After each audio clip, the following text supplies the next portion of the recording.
Coming up, today we are going to take a look into the secretive world of the infamous Albanian organised crime syndicates. As you can see, the Albanian crime syndicates are extremely powerful, extremely organised, and their influence is only seeming to grow more and more. At present, it seems as if the authorities are fighting a losing battle. Who will be victorious, the authorities or the gangsters? Don't forget to like, comment and subscribe, it would be very much appreciated. Thank you. The terms Albanian Mafia and Albanian organised crime refer collectively to criminal organisations based in Albania or composed of ethnic Albanians. Albanian organised crime is active mostly in Europe and South America, but also in various other parts of the world, including the Middle East and Asia. The Albanian criminal groups participate in a diverse range of criminal enterprises, including trafficking in drugs, arms and humans. Due to their close ties with the 'Ndrangheta of Calabria, they control a large part of the billion-dollar wholesale cocaine market in Europe and appear to be the primary distributors of cocaine in various European drug hubs, including London. This is Aldo Bea, the boss of bosses, the Don of Dons. In Italy, Albania and the Baltic regions, his name is famous many, but his name is a name of infamy and a name that demands respect more than anything else, and that's no excuse is tolerated. Aldo Bea is the underworld nickname of Alfred Shkurti, one of the most notorious organised crime bosses to emerge from Albania in the late 1990s. He led the so-called Lashnia Gang, a violent mafia-style group that terrorised the city of Lashnia and surrounding areas through murders, bombings and drug trafficking. Early life and police career. Alfred Shkurti was born in the Lashnia area of central Albania, later becoming known by the alias Aldo Bea in criminal circles. Before turning to organised crime, he served as a member of an elite Albanian police or special forces unit, often referred to as Special Unit 326, Briscoe, precursor to Renea, where he gained weapons and tactical experience. Rise of the Lashnia Gang. The formation of the Lashnia Gang is closely linked to the chaotic period after 1997 in Albania, when state authority weakened following the collapse of pyramid schemes. A key trigger was the killing of his brother, Ramadan Shkurti, in a clash with rival criminal figures around Lashnia, after which Bea organised an armed group for revenge and control of local criminal markets. Notorious crimes and activities. Under his leadership, the Lashnia Gang engaged in a series of contract-style murders, kidnappings and bombing attacks, including a notorious campaign against rival boss Artu Dea and his associates that left dozens dead or missing. Bea's group was associated with spectacular brutality, including a 1998 killing and decapitation of rival Artu Dea, whose severed head was displayed publicly as an act of intimidation, as well as bombings at the Lashnia football stadium and against police and local officials. International activity and arrest.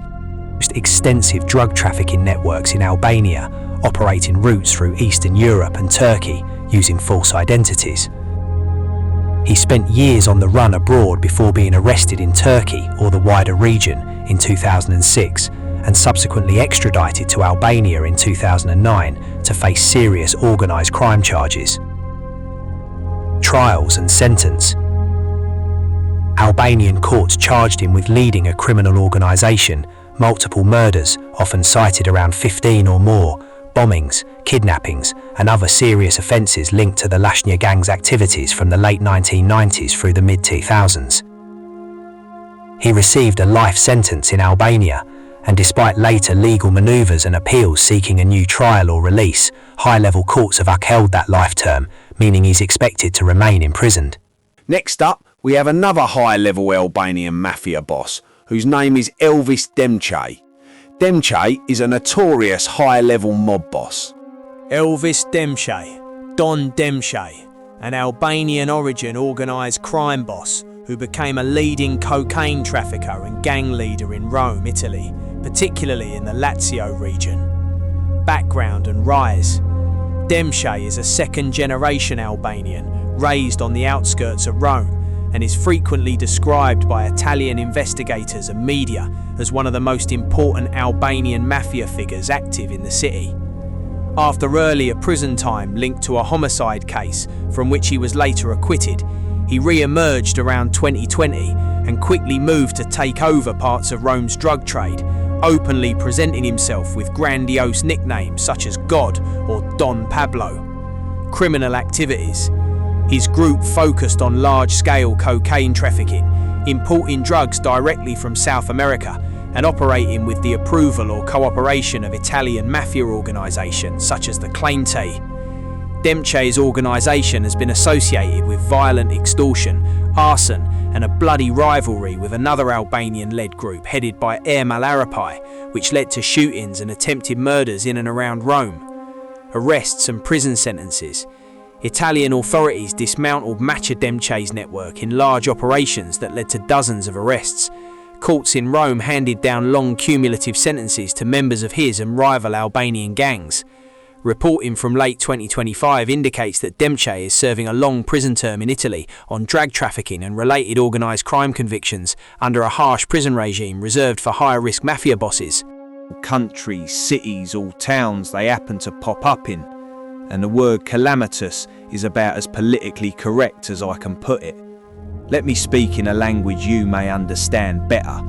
Society's ducked, drugs are rife, gang life is more important to the younger generation than any type of education or advice being given out at school, and furthermore, there is a clear disconnect with children of today and the law in general.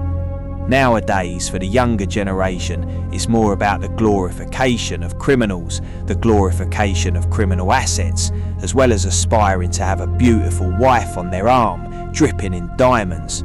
So as you can see, for a broke, disengaged teenager, joining the Albanian gangs must seem like a wonderful prospect and a tactically sound way to escape poverty.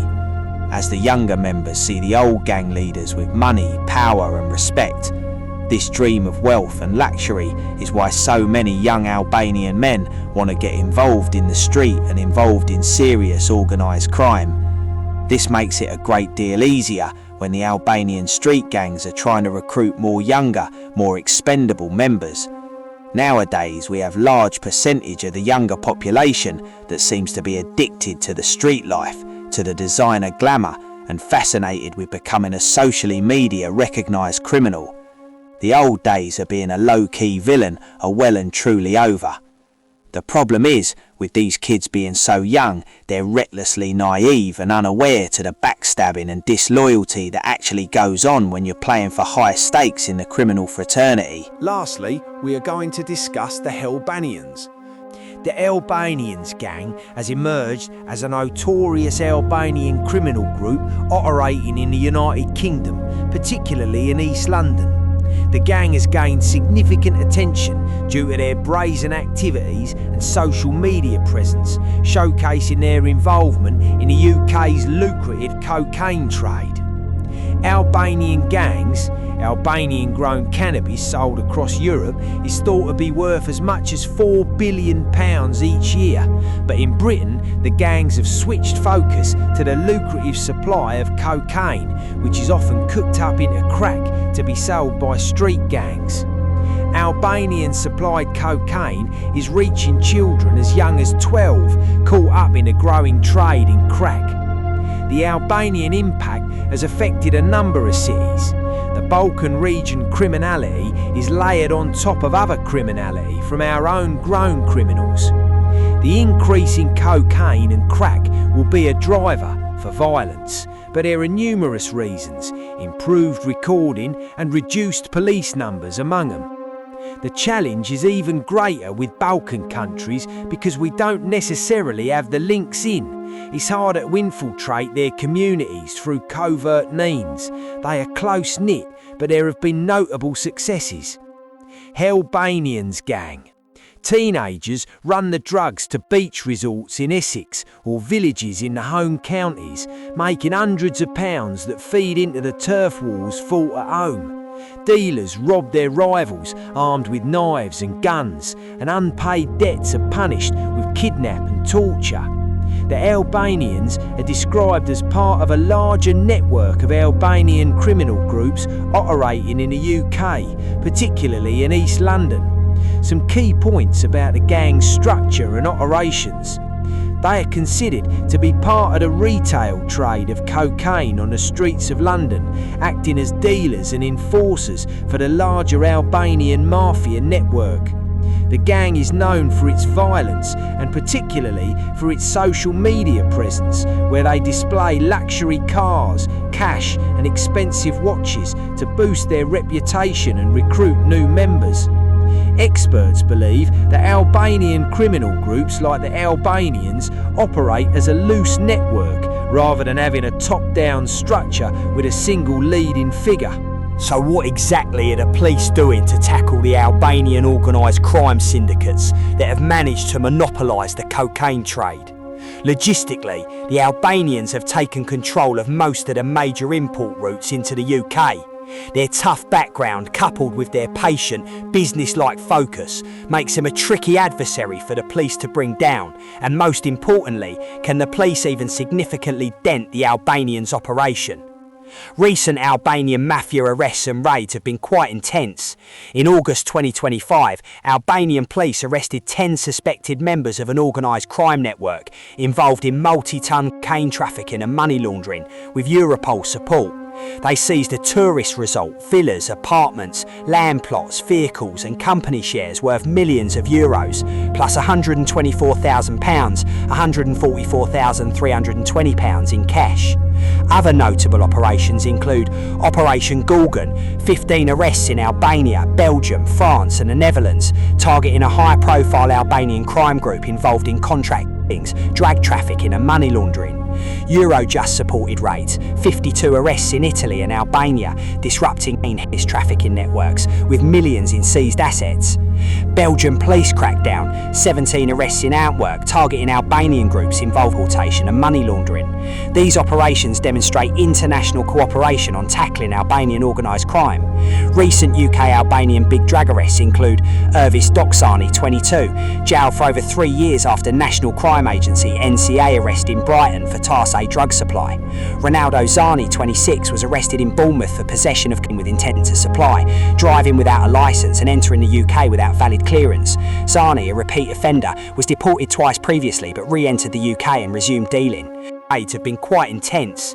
In August 2025, Albanian police arrested 10 suspected members of an organised crime network involved in multi-ton cocaine trafficking and money laundering, with Europol support.